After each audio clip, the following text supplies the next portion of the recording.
Well, welcome everyone. Welcome to Office Hours with Michael Kitces.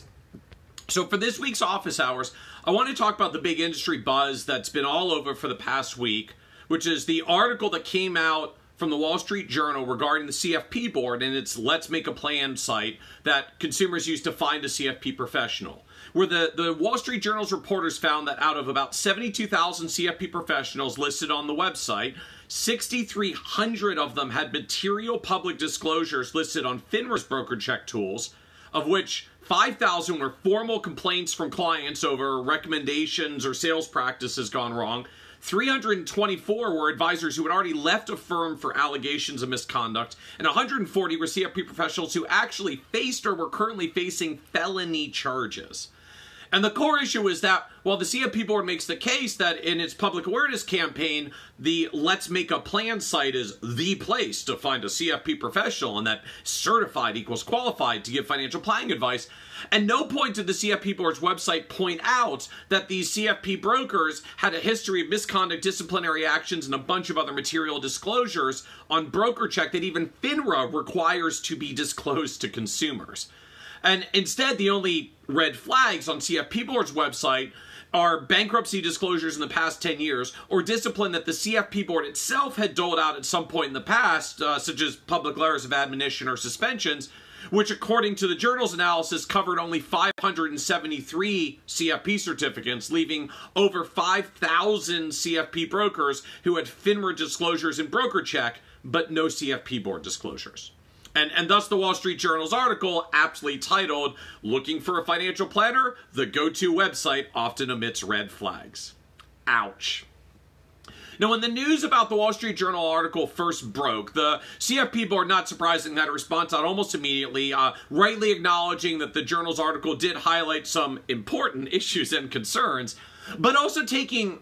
issue with a few key aspects of the article. And in particular, CFP board pointed out that FINRA is a government-sanctioned regulator with a $1 billion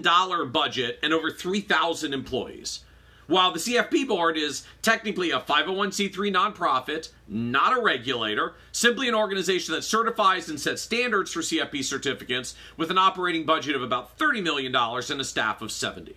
And the key point here is that not just that FINRA is much larger of an organization than CFP board, like literally 30x the size of employees and staff, but also that because the CFP board is not legally a regulator, it can't subpoena people to testify when there's a complaint against an advisor. It has limited ability to actually obtain information at the center of an advisor-client dispute due to all the privacy regulations of actual regulators. In fact, it was just back in 2011 the CFP board finally got a no-action letter from the SEC to affirm it was permissible for firms to share any level of background documents on a customer complaint with the CFP board without violating Regulation SP, and then a follow-up no-action letter in 2014 to slightly expand the information broker-dealers and RAs could provide to the CFP board when it's trying to do an investigation.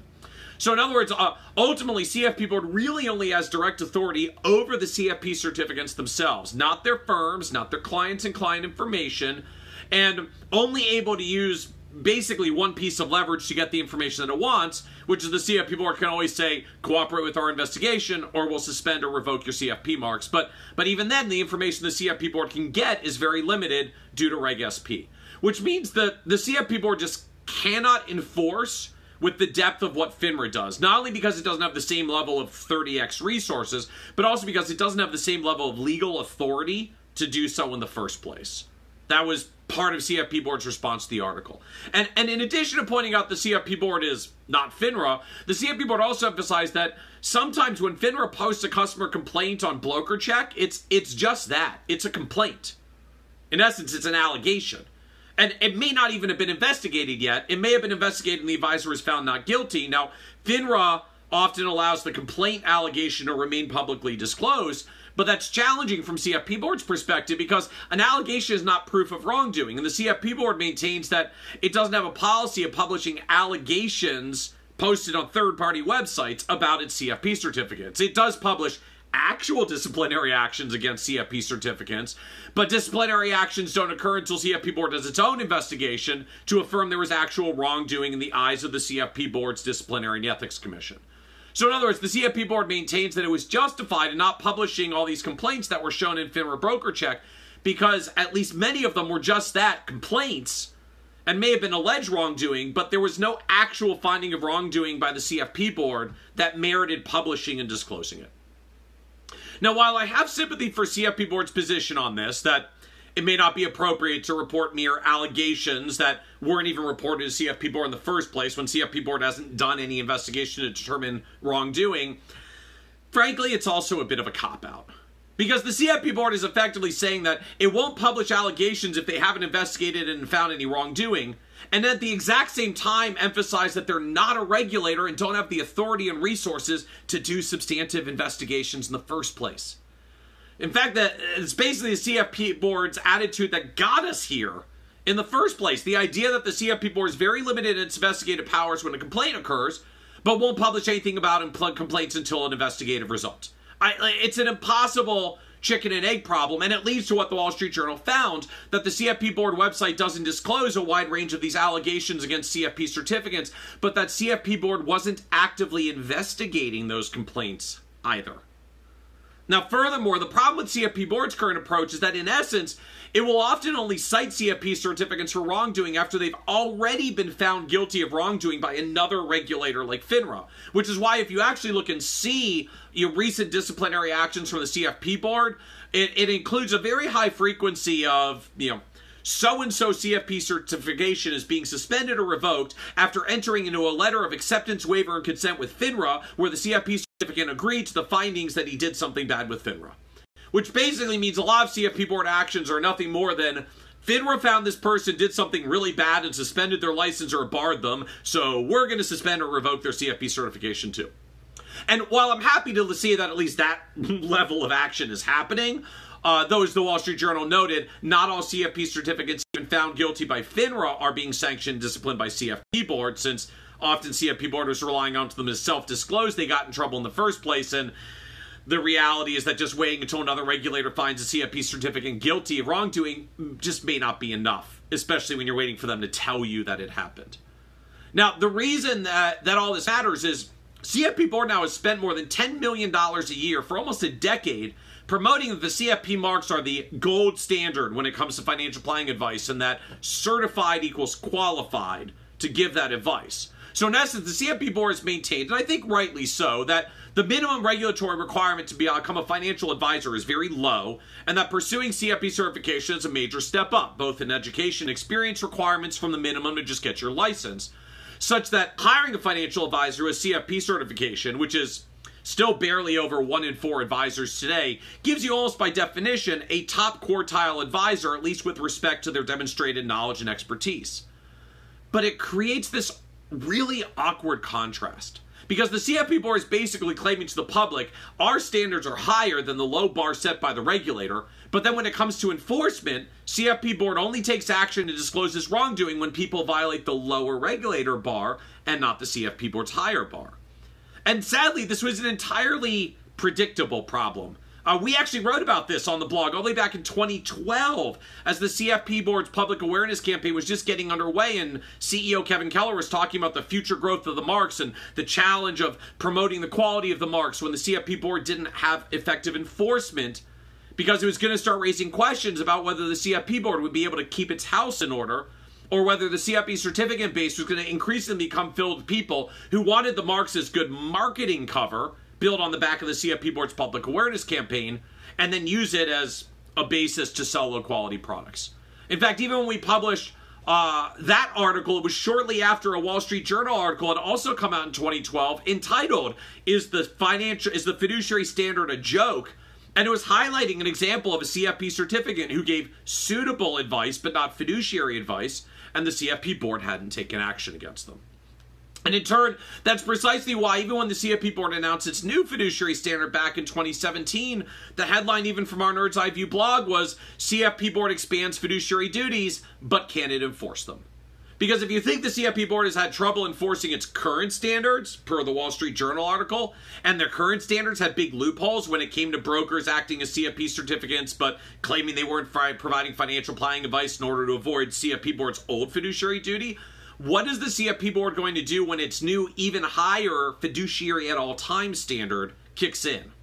Simply put, if the CFP board is going to maintain that its standards are higher than the ones set by the regulators, it has to be prepared to enforce the higher standards, which again is a real issue when the CFP board has limited investigative authority to do so in the first place. So I think, unfortunately, it was inevitable that this mismatch between what the CFP board advertises as higher standards and how little the CFP board enforced those higher standards was eventually going to come home to roost. That's why we've been waving the red flag on this for literally 7 years now. The public awareness campaign about standards makes an article about their lack of proper enforcement an inevitable reality. So where should CFP board go from here? To its credit, the CFP board has already announced that it's launching a new independent task force to strengthen and modernize enforcement, to be chaired by Denise Voigt Crawford, one of the public members of the CFP board's board of directors, and a former 17-year Texas State Securities Commissioner. And already, CFP board has actually announced that they're beginning to make a few changes, including now checking a CFP certificate's broker check and IAPD records every time their CFP certification is renewed, rather than just vetting it once up front and then relying on self-disclosure down the road. And the CFP board has already added links to broker check and IAPD directly from the search results for any planner that you find in the Find a CFP Professional search. Now, unfortunately, it doesn't actually lead directly to the advisor's profile on BrokerCheck or IAPD, but it at least prompts consumers to go to the main page of those websites, type in their advisor or prospective advisor, and look them up and see. But ultimately, these solutions still largely retain the burden on either FINRA and the SEC to actually find and investigate wrongdoing by CFP certificates, only holds them accountable when they violate the lower bar the regulator set, not the higher standard the CFP board claims it has, which means there's still no pathway yet for the CFP board to really proactively investigate and enforce against CFP certificates who violate their new higher standards taking effect next year. So what are the alternatives CFP board considers? I think option one is to at least get much more proactive on collecting what other information other regulators are gathering about CFP certificates and their wrongdoing. For instance, instead of just checking CFP certificates when they renew their certification every other year, why not have the CFP board build an integration directly to the FINRA and IAP databases to continuously monitor for new regulatory actions against CFP certificates and identify them immediately when they occur in real time? If the Wall Street Journal's data scientists could pull all the data from FINRA and cross-reference it against the CFP board's list to find all this underreporting of regulatory violations in the first place, surely CFP board can use the same data feeds themselves to monitor more proactively. Better yet, I actually see an opportunity for the CFP board to take leadership here and provide not just links out to BrokerCheck and IAPD, but to actually make a central database of all financial advisors and all their disciplinary records aggregated across CFP board and FINRA and the SEC and maybe even state insurance commissioners, and actually become a beacon for consumers looking for credible financial advisors who want to know all the relevant details about their prospective advisor's disciplinary history. So in other words, instead of trying to do the minimum, like we'll at least include a link to BrokerCheck and IAPD and still leave the burden on consumers, if CFP board's mission is really to protect consumers, how about actually pulling that information together and making it available to show them all at once? You know, something akin to what Brightscope was trying to do 5 years ago but never fully finished. Now, option number two is making it easier to find who's not engaging in fiduciary behavior as a CFP professional in the first place. So real-time checking of FINRA and SEC databases to identify those who have new complaints and might merit an investigation is a good starting point. But again, the regulatory bar, especially for FINRA, is much lower than the CFP board standard. So just waiting for something to post to BrokerCheck may be far too late for the consumers already being harmed and still won't identify those who meet FINRA's low suitability standard but are not meeting CFP board's higher standard. Which means perhaps it's time to make it easier and more visible for consumers to report complaints to the CFP board in the first place. Yeah, CFP board does have a file a complaint page kind of buried on their website, but what about making it more visible? What about putting it on their homepage? What about adding a section to every single Let's Make a Plan profile that makes it easy right there to both see a CFP professional's regulatory history and to file a complaint about them on the spot if you're already working with them and have an issue? What about engaging in consumer PR efforts, not only to encourage the use of CFP professionals, what the public awareness campaign does now, but also how to highlight for consumers the way to file a complaint against a CFP professional who isn't meeting those standards in order to clean up our own ranks. And what about making it easier to submit peer complaints? Because the truth is that for a lot of us as CFP professionals, we know who the other advisors in our area are doing the questionable stuff, because we see their former clients when they come to us with recommendations that might not have been illegal, but met the really low suitability bar, but were clearly not in the client's best interest and would not have met the CFP board's fiduciary standard of care. In fact, there have been a large number of CFP board critics who for years have complained how frustrating it is that we know there are CFP peers who aren't meeting the CFP board standards, and there's nothing we can do about it. So in other words, going forward, I think the question for the CFP board is, what can they do to both make it easier for us to report our peers when we see client wrongdoing, protect us from backlash for reporting peers so that fellow CFP certificates are willing to report what they see in the first place, and expand its investigative capabilities so that when a fellow CFP does report a concern, CFP board can actually do something about it and not just say, oh, well, due to privacy laws, we actually can't investigate complaint anyways, but thanks for letting us know. Which leads to option or path number 3 for the CFP board, figuring out a better means of investigating complaints, both the ones that come in from consumers, from other CFP certificates, and the increasing volume the CFP board will probably find if they do start more of a live real-time cross-referencing against BrokerCheck and IAPD to spot advisors who have new disciplinary disclosures. Now, I'll admit I'm not an expert when it comes to navigating Regulation SP and all the privacy rules that are involved, but fundamentally, if the CFP board is going to maintain that it holds certificates to a higher standard, it has to come up with a way to investigate and determine whether those advisors are actually living up to the standard. So maybe that means modifying the terms and conditions of CFP certification to require, if you're going to use the marks, you must cooperate more proactively with CFP board investigations. Maybe that even means firms have to agree to CFP board investigations as an obligation to allow their CFP certificates to use their marks while working at the firm. Maybe it means working with the SEC to further expand what CFP board is empowered to get in an investigation, particularly if a client agrees. Since after all, if the client is the one who files the complaint and asks for the investigation, the client should be able to demand the release of any and all information to the CFP board pertaining to their complaint so the CFP board can investigate, since it's all about that client in the first place. Now, it's worth noting that CFP board is going to get better on enforcement going forward. It's likely going to need more resources to do so, which means dollars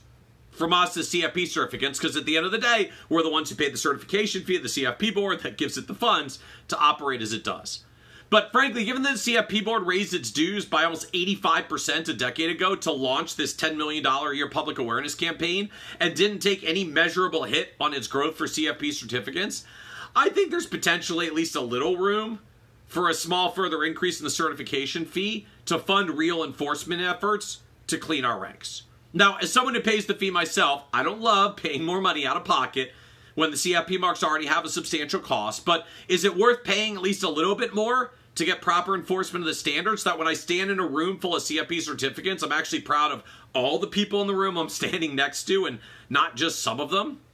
Because again, we all know there are some not very good CFP certificates standing in our midst. We've all seen them, we've all been frustrated by them, we've all seen the harmed clients that came from them, and we've all felt frustratingly powerless to do anything about it. So if you have to pay a little more to finally clean house, I think it's a step worth considering. But alternatively, I do think there's also a case to be made that instead of the CFP board continuing to earmark that upwards of $10 million a year in public awareness campaign funds, maybe it should commit, say, 20% of those public awareness dollars, fees we're already paying,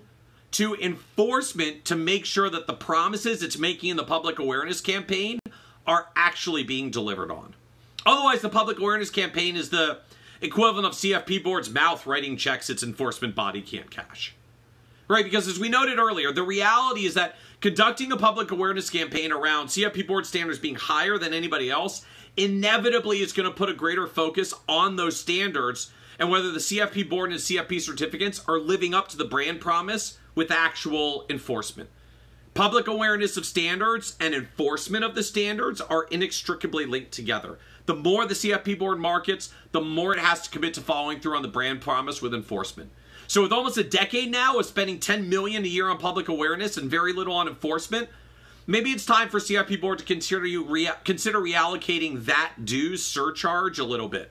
You know, what if instead of paying for more enforcement out of pocket, what if we take that $10 million and we carve it up differently? What if it was $8 million a year to public awareness and $2 million on standards enforcement? Or $7 million to promote the standards and $3 million to enforce? Or maybe even $5 million for promotion and $5 million for enforcement, at least for a few years until we clean house. And who knows, maybe better enforcing the CFP board standards will generate some positive PR for them that helps with public awareness in a good way. Because as the Wall Street Journal article highlighted, not enforcing your standards certainly generates some public awareness as well, but not necessarily the kind the CFP was looking for. So I hope that helps a little, some food for thought. This is Office Hours with Michael Kitces. Thanks for joining us, everyone, and have a great day.